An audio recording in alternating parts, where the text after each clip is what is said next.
Посмотри.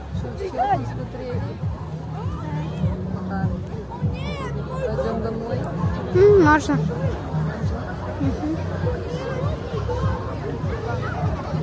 Папа, я кое-чем договорился.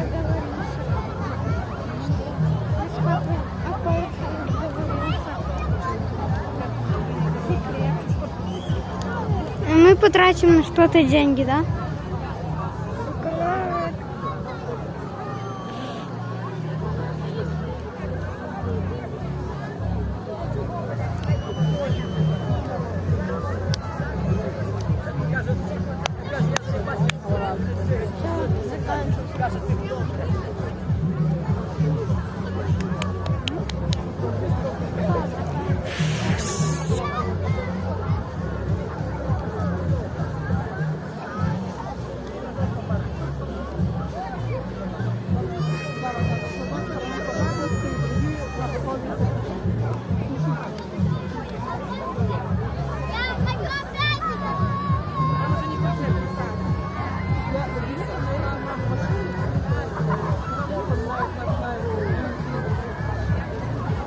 Иди возле меня, вот проверяй.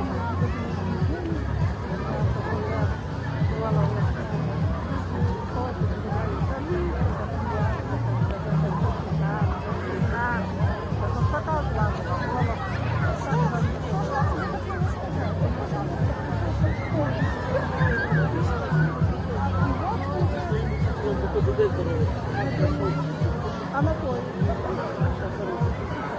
Понятно. Ну, а зараз?